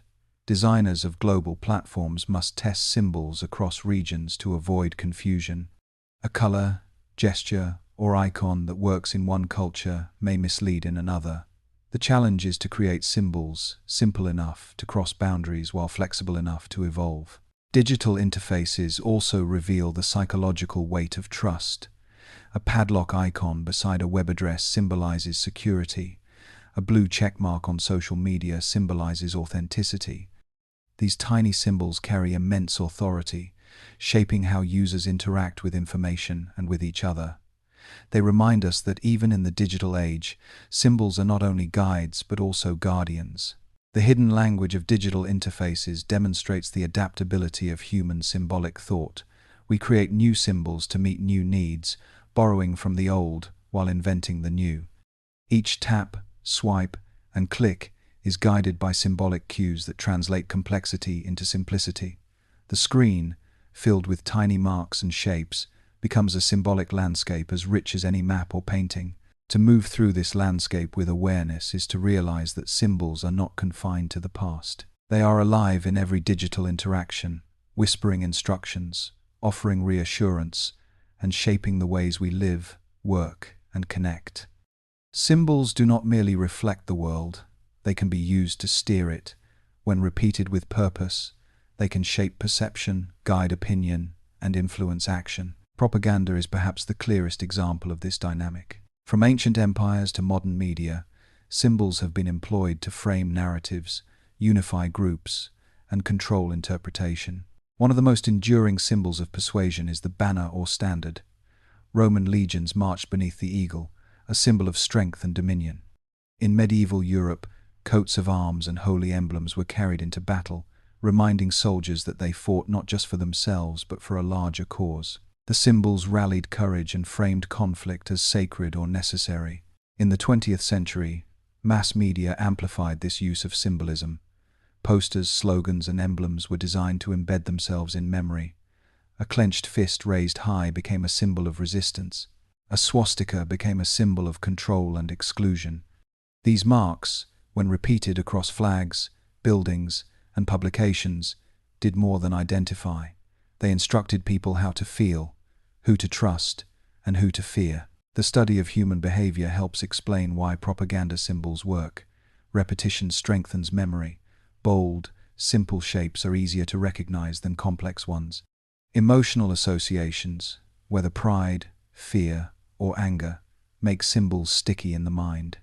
Once established, they frame interpretation so that information fitting the symbol feels true, while information opposing it feels suspect. The symbol itself becomes the lens through which reality is filtered. Framing goes beyond overt propaganda. In everyday life, symbols are used to shape how events or issues are perceived. A ribbon in a particular color can symbolize awareness for an illness, turning an abstract medical issue into a tangible sign of solidarity. A slogan on a protest sign condenses complex grievances into a phrase that can be repeated, chanted, and shared. These symbols do not tell the whole story, but they frame it in a way that resonates emotionally and socially. Even architecture can function symbolically in framing. Government buildings often feature grand columns and domes, echoing ancient temples. The design itself symbolizes permanence, authority, and continuity, framing governance as something monumental and enduring. The building is more than stone. It is a symbolic message about the nature of power. Modern advertising uses similar techniques. Logos, jingles, and taglines are designed to frame products not just as goods, but as lifestyles, aspirations, or solutions to personal needs. The symbolic layer often outweighs the literal function of the product. A car is not only transportation, it is framed as freedom, success, or identity. Symbols steer perception more powerfully than features alone. Yet symbols used for framing are not always manipulative. They can also inspire and empower. The peace sign, originally designed for nuclear disarmament, grew into a global symbol of hope and non-violence. The rainbow flag frames diversity as unity, turning abstract ideals into a visible sign of pride. These examples show that framing is not inherently deceptive. It depends on purpose and context. The power of framing lies in its subtlety. People rarely pause to analyze symbols when they appear on flags, billboards, or television screens. Instead, the symbols operate beneath awareness, guiding thought and emotion without direct instruction. This is both their strength and their danger. To live in a symbolic world is to be shaped by these frames, often without realizing it. Recognizing the role of symbols in propaganda and framing does not strip them of their power, but it gives us perspective. By seeing how symbols are used to steer thought, we can choose whether to follow, resist, or reshape the message. Symbols can unify or divide, inspire or mislead, liberate or control. In all cases, they remind us that meaning is not neutral. It is directed, framed, and carried through the signs we create and repeat. Not every symbol is meant to inspire awe, control, or identity. Many exist for a quieter but equally profound purpose: to guide, to protect, and to care. In hospitals, airports, schools, and public spaces, symbols are tools of accessibility. They serve people who may be vulnerable, hurried, or disoriented. Their task is not persuasion, but clarity. Consider the familiar pictogram of a person seated in a wheelchair. This symbol does not describe one individual's condition, it represents accessibility itself. It marks ramps, restrooms, and parking spaces. It reassures people who need those accommodations that they are recognized and provided for. More than information, the symbol is an ethical statement. Society acknowledges the presence and dignity of those with different physical needs. Airports provide another landscape of accessibility symbols. Travelers from many countries, speaking many languages, must find gates, baggage claims, and exits quickly. Words would fail here, but pictograms succeed. A stylized suitcase, an airplane in flight, a figure walking through a doorway, each speaks across language barriers. They are designed with simplicity in mind, prioritizing recognition over detail. The sciences of human factors and design explain why these symbols are effective. Shapes must be simple, contrast must be strong, and associations must be intuitive. A symbol of an elevator shows doors with arrows pointing up and down. A restroom icon uses clear, human-like figures. When designed well, the brain processes these images almost instantly, reducing confusion and stress. For someone already in distress, whether a patient, a traveler, or a child, this clarity is not a luxury but a necessity. Medical environments rely heavily on symbolic communication. The red cross on an ambulance symbolizes emergency aid. The blue star of life represents medical services worldwide. Symbols on medicine packaging warn of dosage, allergies, or hazards. In these contexts, the meaning is urgent. A misread symbol can have consequences far more serious than a missed connection at an airport. Accessibility symbols extend beyond physical needs. Closed captioning icons, sign language handshapes, and visual alarms support people with hearing or vision differences. A flashing light may symbolize a fire alarm for someone who cannot hear sound. A text telephone symbol may guide someone to communication support. Each of these marks carries a promise. No one should be excluded from information because of physical difference. Ethical design plays a key role here. Scholars of inclusive design argue that symbols must be tested not only for general clarity, but also for usability by those with diverse needs. It is not enough for a symbol to work for the majority, it must work for all. This principle reflects a broader truth about symbols. They do not simply transmit meaning, they embody responsibility. There are also challenges. Symbols that seem obvious to designers may be confusing to users. A symbol of a baby bottle might clearly mark a nursery to some, but others may not recognize it immediately. Cultural variation complicates matters further. A symbol used in one country may fail in another. To overcome these challenges, Designers rely on testing, iteration, and feedback, refining symbols until they achieve near universal clarity. Symbols in care settings remind us that meaning is not always about grandeur or persuasion. Sometimes it is about the quiet assurance that one is safe, guided, and included. These marks may not inspire national pride or spiritual reflection, but they carry dignity of another kind. They affirm that attention has been paid to the needs of all people, not just the strongest or the majority. To move through a hospital, a station, or a school is to walk among silent guides, arrows pointing the way, figures marking facilities, colors distinguishing urgency. Each is part of a symbolic system designed to reduce confusion and increase trust. These symbols embody a kind of care, not through words, but through clarity. In this sense, accessibility symbols are among the most compassionate of all. They remind us that symbols can do more than express identity or power. They can also express responsibility. Their language is one of inclusion, silently ensuring that everyone has a place, a path, and a sign to follow. The law is built on rules, but it is sustained by symbols. Courtrooms, legal documents, and rituals of judgment all make use of symbolic forms to communicate authority, continuity, and legitimacy. Without these symbolic markers, the law would be experienced as abstract or distant. With them, it becomes tangible, embodied in visible and audible signs that remind societies of the weight of justice. One of the most striking symbols in the courtroom is the robe worn by judges. A simple garment of cloth becomes a powerful sign of impartiality and authority. The robe conceals individuality, signaling that the person who speaks does so not as themselves but as the embodiment of law. Its color, cut, and tradition vary across cultures, but the meaning is shared. The robe is a symbol of continuity with centuries of jurisprudence. The gavel is another example. A small wooden hammer, it carries authority far greater than its physical size suggests. When struck, it symbolizes finality, the transition from deliberation to decision. The sound echoes as a symbolic punctuation, marking the moment when judgment becomes binding. Though not used in every legal system, where it is present, the gavel speaks with the weight of authority. Seals on documents perform a similar role. In the past, wax seals pressed with signet rings symbolized authenticity and power, guaranteeing that the message carried the authority of a ruler or institution. Today, embossed seals or digital equivalents mark official documents as binding. The seal is not just decoration, it is a symbolic guarantee of legitimacy, transforming a piece of paper into a legal instrument. Legal language itself functions symbolically. Phrases such as hereby, whereas, or by the power vested are not ordinary speech. They are ritualized formulas that symbolize continuity with tradition. The language signals that the words spoken are not casual but binding.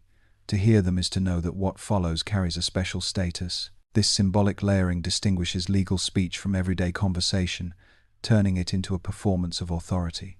Architecture contributes to the symbolism of law. Courthouses are often designed with columns, domes, or elevated benches. These forms echo temples or civic halls, symbolizing strength, permanence, and dignity. The physical arrangement of the courtroom, judge elevated, jury enclosed, public seated apart, embodies symbolic hierarchies of power and participation. Even the layout becomes a symbolic map of justice. Scholars of ritual emphasize that legal processes rely on symbolic repetition. Swearing an oath with a hand raised, placing a hand on a sacred text, or standing to address the court are gestures that reinforce seriousness. They transform individual testimony into a symbolic act, binding not only the speaker but the community that hears it. Without these symbols, law might seem like a set of arbitrary commands. With them, it appears rooted in continuity and shared meaning. Symbols in law also carry risks. They can intimidate as much as they can reassure. For some, the robe, gavel, or seal may symbolize fairness. For others, they may symbolize exclusion or oppression. The same symbol that inspires trust in one person may provoke fear in another, depending on history and experience. This duality reminds us that symbols, even in law, are never neutral. They always carry context. Despite these complexities, symbolic forms remain essential. They give the law a face, a voice, and a ritual presence. They transform abstract rules into lived experience, turning judgments into events that people can see, hear, and remember. Symbols anchor law in human perception, making authority visible and binding through shared recognition. To reflect on law through its symbols is to see it not only as a system of rules but as a cultural performance. Robes, seals, ritual phrases, and architectural spaces all serve as reminders that justice is not simply enforced, it is enacted. And through this enactment, symbols make law something more than logic. They make it a living institution, woven into the hidden language of meaning. Money itself is a symbol. A coin or a bill carries no inherent value. It is a piece of metal or paper. Its power lies in the shared agreement that it represents worth.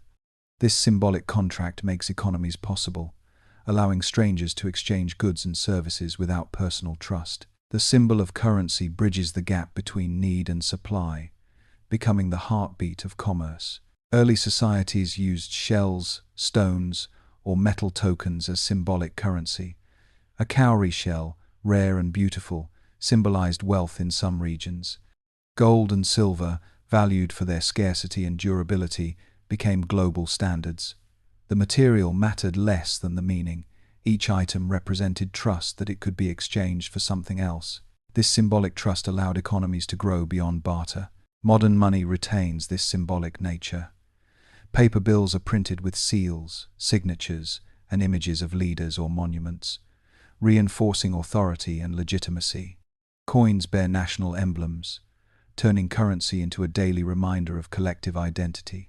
Even the numbers on a digital screen, representing balances in a bank account, are symbolic signs backed not by physical matter but by confidence in institution. Scarcity is another symbolic force. Economists note that scarcity increases value, but it also increases symbolic weight. A diamond is prized not only for its physical properties but because it symbolizes rarity, status, and permanence. Luxury brands build their entire identity around this principle. By limiting supply, raising prices, or using elaborate design, they create objects that symbolize prestige far beyond their practical use. A handbag or a watch does not simply carry or tell time. It carries symbolic capital, marking the wearer as part of an exclusive group. Brands themselves are modern heraldry. A logo, slogan, or signature design represents identity, reputation, and promise. When people buy branded goods, they are not purchasing only function. They are purchasing symbolism. The swoosh of a shoe brand symbolizes athleticism and achievement. A luxury label stitched into clothing symbolizes refinement, wealth, or aspiration. The product is tangible, but the value lies in the symbolic layer woven around it. Advertising magnifies these symbols. Campaigns do not describe products alone. They tell stories, embedding goods in symbolic narratives. A car becomes freedom, a perfume becomes romance, a smartphone becomes connection. By linking products to universal human desires, advertisers turn symbols of commerce into symbols of identity. The purchase becomes not just practical but symbolic, a way of saying who we are or wish to be. Trust is the essential currency of brands. A logo becomes meaningful only when people trust that it represents quality or reliability. Repetition, consistency, and visibility reinforce this symbolic trust. A well-known brand mark on a package assures the buyer of what lies inside, even before the product is tested. Trust, once established, allows the symbol to carry meaning instantly. Yet symbols in economy are not only positive, they can also mislead or manipulate. Counterfeit goods exploit symbolic value without delivering quality. Inflated brands may promise prestige but offer little substance. Economic bubbles occur when symbols of value, stocks, real estate, or digital tokens, are inflated beyond reality, only to collapse when trust dissolves. These moments reveal the fragile foundation of symbolic economies. Without trust, the symbol loses its power. The rise of digital currencies highlights this point. A cryptocurrency has no physical presence. It is entirely symbolic, existing as code verified by consensus. Its value fluctuates not by intrinsic worth but by the degree of trust and perception it inspires. The logos and language surrounding cryptocurrencies, rockets, moons, coins with digital gleam function as symbolic tools, encouraging confidence and participation. To view the economy through the lens of symbols is to see that wealth is as much about meaning as it is about material. Coins, bills, brands, and digital tokens are all signs, carrying trust, scarcity, and prestige. They show that economy is not only an exchange of goods but an exchange of symbols, woven into the fabric of daily life. Politics is not conducted only in speeches, laws, or negotiations. It is also enacted through symbols, flags, gestures, monuments, and rituals that embody authority and shape collective identity. Symbols of politics and power operate on a grand scale, uniting nations or dividing them, inspiring trust or stirring resistance. They are the visible language of governance. One of the most prominent political symbols is the flag. A rectangle of fabric becomes more than color and pattern. It becomes a nation itself, condensed into cloth. To salute a flag is to express allegiance. To burn one is to reject the community it represents. The symbolism is so strong that flags are treated with ritual respect, raised and lowered at ceremonies, folded in precise ways, and guarded in times of conflict. National anthems carry similar symbolic weight. Sung at gatherings, they are more than music. They are rituals of identity. The anthem transforms individuals into a collective voice, binding strangers together through a shared performance.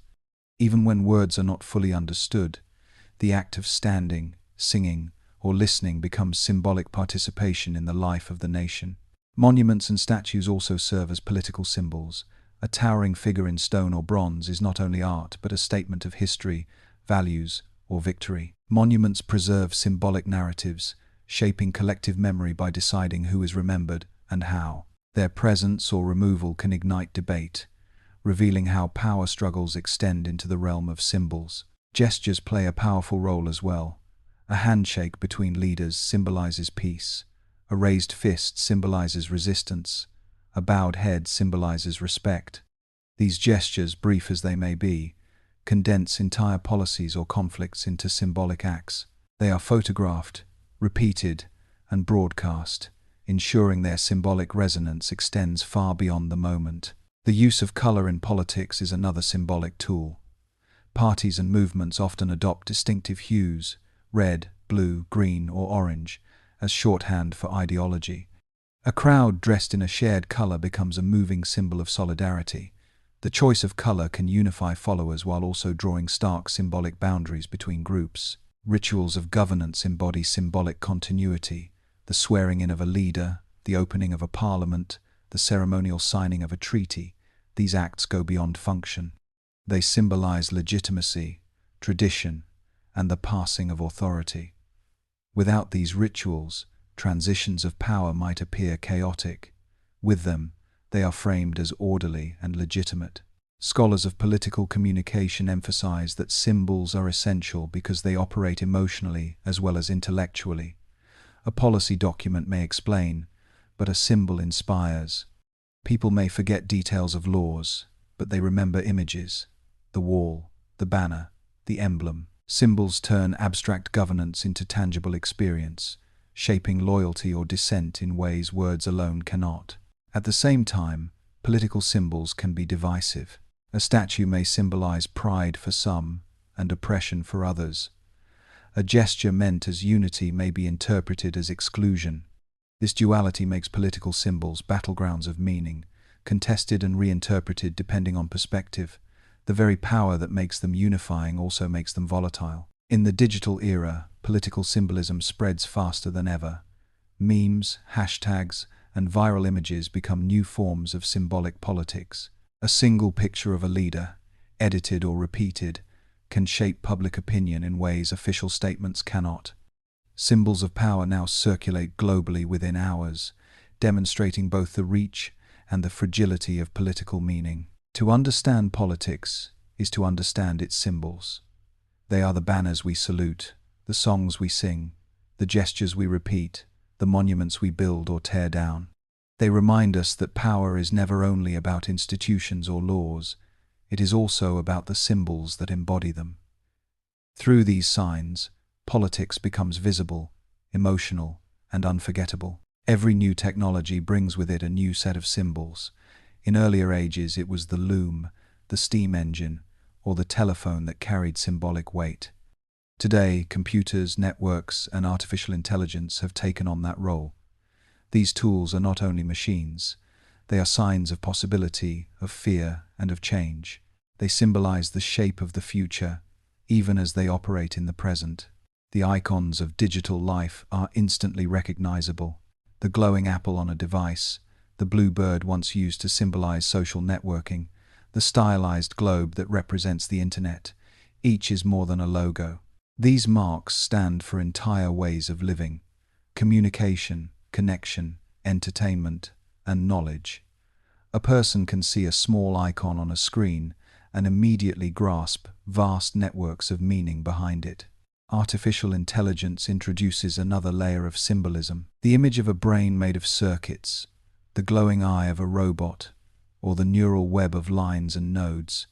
These are not literal representations of how AI works, but symbolic attempts to capture the idea of intelligence created by machines. They condense a complex and often invisible process into symbols that can be understood at a glance. Symbols of technology are powerful because they operate both as tools and as metaphors. The cloud, for example, is not a vapor in the sky, but a symbol for distributed storage and computation. The term is symbolic language that makes abstract technical processes easier to imagine. Similarly, a desktop on a computer does not exist physically, but it symbolizes a workspace, borrowing from familiar office environments. These metaphors shape how people understand and interact with machines. The symbolic dimension of technology also extends into culture. Robots in stories symbolize not only innovation but also questions of identity, labor, and ethics. Science fiction films use glowing interfaces and artificial voices as symbols of control, intelligence, or danger. These symbolic portrayals influence how societies view actual technologies, sometimes inspiring adoption, other times stoking fear. Digital interaction itself relies on symbols. Emojis, likes, shares, and notifications are the symbolic vocabulary of online life. Each icon conveys emotion or action instantly, guiding billions of daily interactions. The red circle with a number symbolizes urgency, pulling attention in ways words cannot. In this way, technology creates a symbolic ecosystem that shapes behavior continuously. Artificial intelligence deepens this symbolic ecosystem. The algorithms themselves are invisible, but their outputs become symbols of trust or doubt. A recommendation on a streaming platform symbolizes knowledge of taste. A navigation app's arrow symbolizes authority in guiding movement. A chatbot's words symbolize conversation, even if no human voice is behind them. The symbols stand between users and the unseen processes that produce them. Researchers of digital culture note that technology symbols carry ethical weight. A padlock on a website suggests safety, whether or not the site is truly safe. A verified checkmark on a profile symbolizes authenticity, even when it is contested. Symbols of technology do not merely describe reality. They shape trust, behavior, and decision-making in profound ways. The future will likely bring new symbols that we cannot yet imagine. As AI continues to develop, symbols of learning, autonomy, and collaboration may become common visual language. Just as earlier societies created new signs for steam engines or telegraphs, ours will coin symbols for quantum computing, neural interfaces, or technologies yet to come. These will be marks of transition, guiding people through new landscapes of possibility. To reflect on technology as symbolic is to recognize that progress is never only mechanical. It is also cultural and emotional. Every device, every logo, every icon we tap or swipe is a signpost in the hidden language of symbols. They tell us where we are, hint at where we are going, and invite us to imagine futures not yet fully formed. Every culture faces the question of how to mark the end of life. Death is universal, yet the ways people symbolize it are astonishingly diverse. From gravestones to rituals, from flowers to eternal flames, The symbols of death and remembrance reveal how humans confront loss while seeking continuity. Graves are among the most enduring symbolic sites. A simple stone with a name is not only a marker of location, it is a symbol of memory. The carved letters preserve presence against the silence of absence. Some gravestones carry additional symbols: a cross for faith, a star for heritage, or a bird for freedom. Each image compresses a life into a sign that speaks across generations. Flowers serve as another universal symbol of remembrance. Their impermanence mirrors the fleeting nature of life, while their beauty honors the dignity of the departed. Lilies are often associated with purity, chrysanthemums with grief, and roses with love. The act of laying flowers becomes symbolic communication, a gesture of respect, farewell, or continued connection. Fire holds a particularly deep symbolic role. Eternal flames burn in memorials around the world, representing continuity and unbroken memory. A flame may be small, but it symbolizes endurance beyond the individual life. Candles lit during vigils function similarly. Each flame represents a life remembered, yet together they form a collective symbol of solidarity. Rituals reinforce these symbols. Funerals, wakes, and commemorations are not only personal farewells but communal performances of meaning.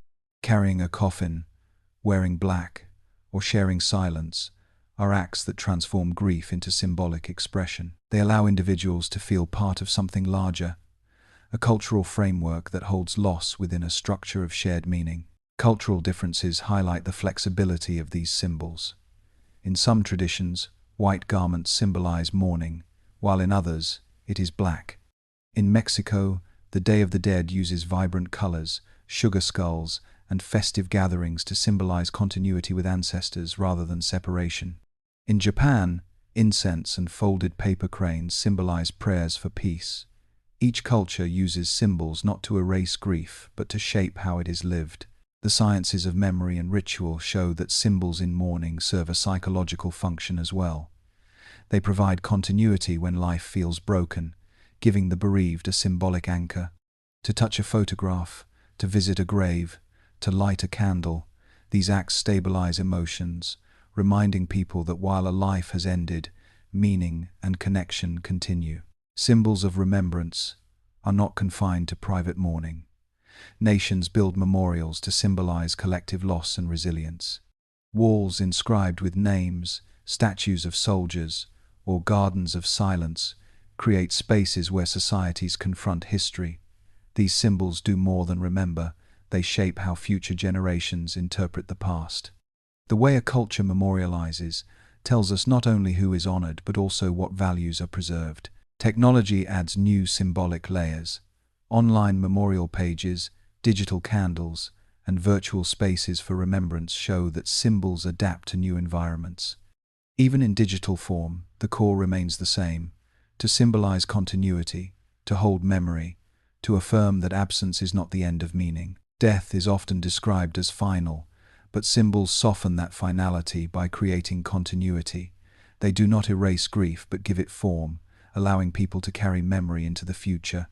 A flame, a flower, a stone, or a ritual becomes a way to say that life leaves a mark, that meaning endures even when presence does not. To walk through a cemetery, to attend a memorial, or to light a candle is to engage in the hidden language of symbols at its most tender. These acts remind us that while lives end, meaning continues. Symbols of death and remembrance carry sorrow, but also continuity, threads connecting the living and the departed across the silence of time. Not all symbols arise in the outer world. Many come from within, appearing in the landscapes of sleep. Dreams are among the most personal yet universal sources of symbolic imagery. They transform memories, fears, and desires into forms that often feel strange but deeply meaningful. For centuries, people have sought to understand these symbols, seeing in them messages from gods, reflections of the soul, or insights into hidden aspects of the self. Ancient cultures treated dreams as symbolic communications. In Mesopotamia, clay tablets recorded dream omens, interpreting them as messages about health, fertility, or war. In Egypt, priests kept dream books cataloging common visions and their meanings.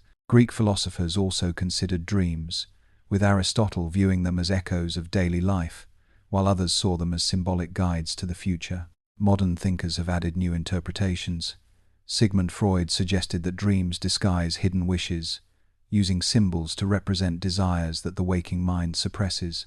A locked door might symbolize repression, a journey might symbolize longing. Carl Jung expanded this view, arguing that dreams contain archetypes, universal symbols like the hero, the shadow, or the wise guide. In this perspective, dreams are not random images but symbolic stories drawn from the deep well of the unconscious. Neuroscience offers another lens. During sleep, the brain processes memories, emotions, and experiences. The symbolic images of dreams may arise from this integration, transforming fragments of thought into narrative form. While a scientist might describe it as neural processing, for the dreamer the experience feels rich with symbolic meaning. The brain, even in sleep, speaks a language of symbols. Common dream images reveal recurring patterns. Flying often symbolizes freedom or ambition. Falling may symbolize loss of control or vulnerability. Being chased can symbolize unresolved anxiety. Though interpretations differ across cultures, the recurrence of these images suggests that the unconscious mind relies heavily on symbolic forms to express itself. Dreams can also provide creative insights through their symbols. Artists, scientists, and inventors have credited dreams with breakthroughs, melodies, formulas, or designs revealed in symbolic visions. The surreal, shifting quality of dreams allows connections that waking logic resists. In this way, the unconscious uses symbols not only to express but also to innovate. The symbolism of dreams extends into collective practices. Communities sometimes interpret dreams together, treating them as symbolic guidance for the group. Indigenous traditions may see dreams as bridges to ancestors or the spirit world, where symbols carry messages beyond the individual. These practices highlight the communal dimension of symbolic dreaming, where inner images gain shared meaning. Dreams also remind us that not all symbols are easy to interpret. A snake may symbolize danger in one context, healing in another, transformation in yet another. The ambiguity is part of the richness. Symbols in dreams resist simple translation, inviting reflection rather than offering direct answers. They mirror the complexity of human life, where meaning is layered and shifting. To pay attention to dreams is to recognize that the unconscious mind is a symbol maker in its own right. It paints with images, compresses stories into signs, and reveals truths indirectly. Dreams may not foretell the future, but they reveal how we experience the present, filtered through symbolic imagination. In the quiet hours of sleep, when the conscious mind rests, the unconscious continues to speak. Its voice is symbolic, a door that will not open, a path through shifting landscapes, a face both familiar and strange. To awaken from such visions is to be reminded that symbols are not only outside us, they live within, shaping how we feel, think, and imagine. Dreams are the theater of the inner world, where the hidden language of symbols finds its most intimate stage. The modern study of symbols has grown into a discipline of its own, semiotics. At its core, semiotics is the science of how signs create meaning. It explores the systems of symbols that surround us, from language and images to gestures, clothing, and architecture. To study semiotics is to step back from daily life and see it as a web of signs, all interacting to shape perception. The foundations of semiotics were laid by thinkers like Ferdinand de Saussure, who emphasized the relationship between signifier and signified, and Charles Sanders Peirce, who distinguished between icons, indices, and symbols. Their frameworks remain central, but semiotics today has expanded far beyond their initial scope. Scholars analyze not only texts and images but also media, fashion, technology, and everyday rituals as systems of symbolic communication. In advertising, semiotics has become a powerful tool. Analysts ask not only what a product is but what it symbolizes. A car may symbolize freedom, power, or responsibility, depending on how it is framed. The choice of color, slogan, or celebrity endorser is studied as part of a symbolic code that guides consumer perception. The discipline reveals how deeply commerce relies on symbols rather than on function alone. Media studies also draw heavily on semiotics. News broadcasts, films, and digital platforms all use visual and verbal symbols to frame narratives. A photograph of a politician may symbolize integrity or corruption depending on how it is presented. Camera angles, lighting, and soundtracks become symbolic tools, shaping interpretation. By studying these signs, semiotics uncovers how meaning is constructed, contested, and circulated in culture. Clothing is another field where semiotic analysis thrives. What we wear is not only practical but symbolic. A uniform symbolizes role and authority. A wedding dress symbolizes transition and purity. Street fashion can symbolize rebellion or belonging. Semiotics looks at these choices as symbolic speech, a language of cloth and color that communicates without words. Technology has added new dimensions to semiotic study. Interfaces, icons, and emojis are examined as micro-symbols of digital culture. A notification sound symbolizes urgency. A heart icon symbolizes approval. Even the design of a device carries symbolic meaning. Sleekness may symbolize innovation. Heaviness may symbolize durability. Semiotics provides tools to decode these layers of meaning in an environment saturated with symbols. Contemporary semiotics often intersects with anthropology and cultural studies. Researchers examine how symbols operate differently across societies and how they evolve over time. A hand gesture may symbolize agreement in one country and insult in another. A color may symbolize celebration in one culture and mourning in another. Semiotics helps map these symbolic differences, showing how meaning is both universal and local. Some critics argue that semiotics risks overinterpretation, reading symbolism where none was intended. Yet even when signs are not consciously designed, people interpret them symbolically. A city skyline may symbolize progress, whether or not architects planned it that way. A corporate logo may symbolize trust or greed, depending on context. Semiotics accepts that meaning often exceeds intention, shaped by perception and culture. The study of symbols also extends into science itself. Mathematical equations, diagrams, and graphs are recognized as semiotic systems, ways of symbolizing relationships that cannot be seen directly. This perspective highlights the continuity between the humanities and the sciences. Both rely on signs to think and communicate. Semiotics today is not confined to universities. Designers, marketers, filmmakers, and activists all apply its insights, consciously or not. Whenever someone asks how a message will be perceived, they are engaging in semiotic thinking. Whenever a symbol is chosen to represent a cause or an idea, semiotic principles are at work. To see the world semiotically is to see it as a network of symbols. Every gesture, object, or sound carries layers of meaning. Some are deliberate, others unconscious. By studying these signs, we gain awareness of the hidden language shaping our lives. Semiotics does not solve the mystery of symbols, but it gives us tools to explore that mystery with clarity. Symbols have been our companions from the beginning. They guided hunters following tracks in the mud, sailors reading stars, and storytellers shaping myths by firelight. They accompanied farmers who measured seasons, priests who carved sacred emblems, and rulers who stamped authority into wax and stone. Today, they surround us still, woven into the logos on our clothes, the icons on our screens, the flags we salute, and the dreams we carry. What makes symbols remarkable is their dual nature. They are small, marks, gestures, sounds, colors, yet they open into vast networks of meaning. A simple circle can symbolize eternity. A flame can symbolize memory. A word can symbolize love. Each symbol is a bridge between the visible and the invisible, the immediate and the infinite. Over these chapters, we have traveled through many domains of symbolism: myth, art, religion, law, economy, politics, science, technology, and dreams. In each, symbols function as guides to meaning, shaping how people understand themselves and their world. Some symbols inspire unity, others divide. Some guide gently, others steer with force. Some comfort, others challenge.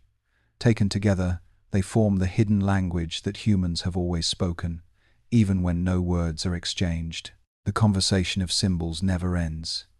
It is passed across generations as stories, traditions, and rituals. It evolves with new technologies, new cultures, and new needs. It adapts to each age, yet always draws from the same deep human impulse to compress experience into signs that can be shared.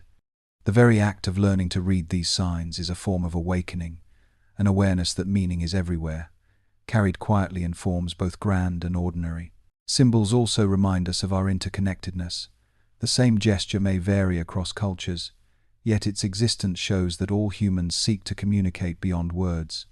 Archetypes repeat across continents not because they are identical, but because the symbolic imagination is a universal human inheritance. In learning to see symbols, we see not only our own culture more clearly, but also the threads that link us to others.